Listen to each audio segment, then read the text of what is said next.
So, all that's left for me to do is ask you to join me in a toast. So, ladies and gentlemen, please raise your glass to the most important people in the room, the bar staff.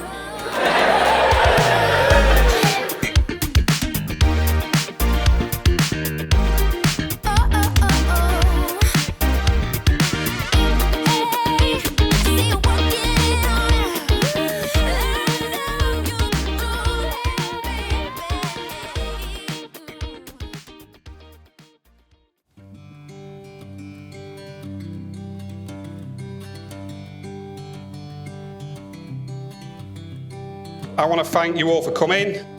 I know some of you have travelled quite a long distance. It's always amazing to see how far people will travel for a free meal. I don't know whether it was now about 3 or 4 years, you went up a mountain or something and proposed. Well, I say you went up a mountain, you probably dragged her up mountain, Tom, didn't you? Chucked her over shoulder for the last 100 metres.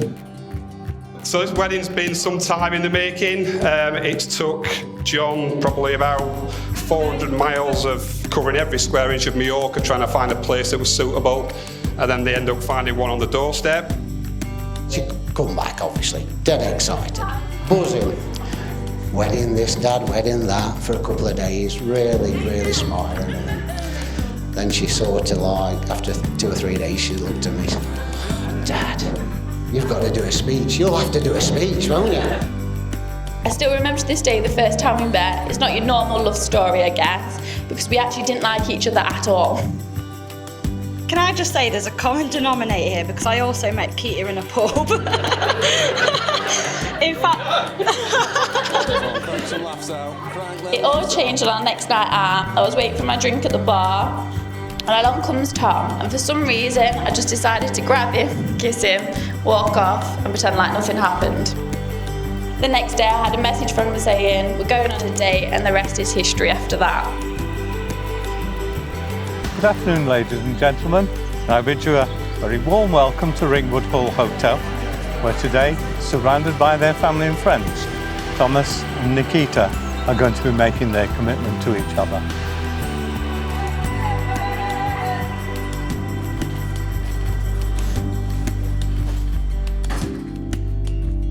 Nikita, I give you this ring as a symbol of my love. I promise to care for you, love and honour you for as long as I shall live.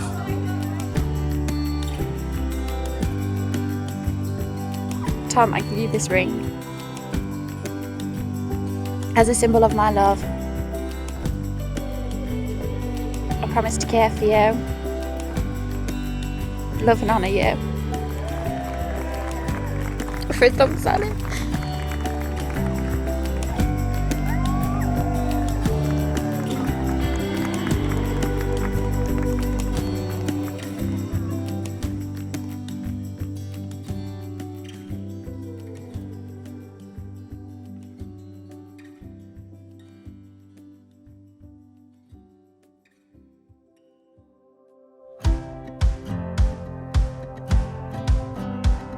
We bizarrely ended up living in flats above each other. We had a balcony where we had a nice bucket on a pulley system where we could just pass on random food or crap to each other. Tom never bought anything because we're always skint, so it was always me putting stuff in that bucket, and all these years later I've never had anything back. So to call it even, I've put £1.80 in your wedding card.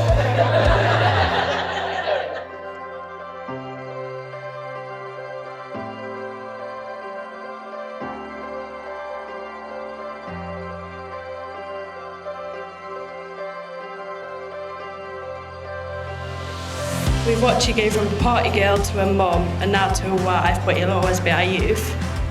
Secondly, I'd like to ask you all to give a round of applause for our bridesmaids and groomsmen.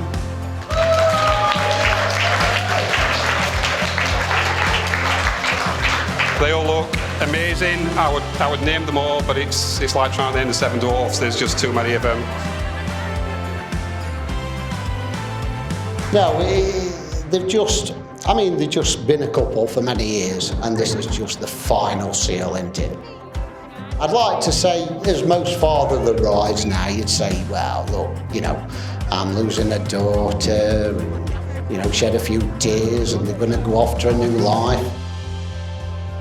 So, tomorrow afternoon, they'll be round the town, they'll put kettle on, and I'll see them Sunday and Monday, and pretty much no's going to change. All I've got to do now is address Mrs. Clark. When Tom first told me about Nikita, and when he was starting to see Nikita, I had the usual thought, how long is this going to last? What level of psycho is she? But Tom talked about Nikita differently than he had about anybody previously. You've always had my back without hesitation and stood by me through some tough times. So just know that I will always be there for you, and I can't wait for the times we reminisce about the good old days when we're old and grey. I have never actually met someone quite like you who actually believed I was enough and accepted me for me and not for who they wanted me to be. You've always just wanted me to be happy. You've believed in me no matter what. You've showed me nothing but patience when I needed it the most. You've showed me I can feel safe in another man's arms. You've shown me that I do deserve to be loved no matter what. Words will never convey how much I cherish our friendship, and I'll never be able to express how much you mean to me. Tom, you've proven you've been there for her lowest times, not just her highs, even if we do need Google Translate for you at times. I am so proud of you both finding and bringing so much happiness to each other's lives. Nikita, you look absolutely stunning today. You're a kind, caring and incredible mother. And anybody who can tolerate Tom for this many years, he is definitely a very lucky man. These pair are just proper made for each other. Like I say, they were already a couple, they're already a brilliant family, and they wanted to do this, they were determined to do this, and all praise to them for sticking it out and making this a fantastic day and night, I'm sure it's going to be. They say in life you can't choose your family, but you can choose your friends. Well, I can happily say that I'm lucky to have you as a family member and a friend. And as we all know, Nikita don't have the best decisions. But when she met Tom, that was the best decision she ever made. Last but not least, my husband. Finally, it's about bloody time. Everything good in my life that's been done is either with you or because of you. 8 years ago, meeting you at that bar, little did I know I'd be spending the rest of my life with you. You work so damn hard for the life that we have, and I don't tell you enough, but I appreciate everything that you do for us. We've spent the last 2,922 days together creating the life that we've always wanted, and I can't wait to spend the rest of my life with you to see what else happens. I don't want to do a long speech, I want to keep it quite short, but I just want to say we've been waiting for an awful long time, and it's finally here now, so I'm just so happy to be with you. And that's all I need to say, to be honest with you. Thank you, thanks a lot, thank you.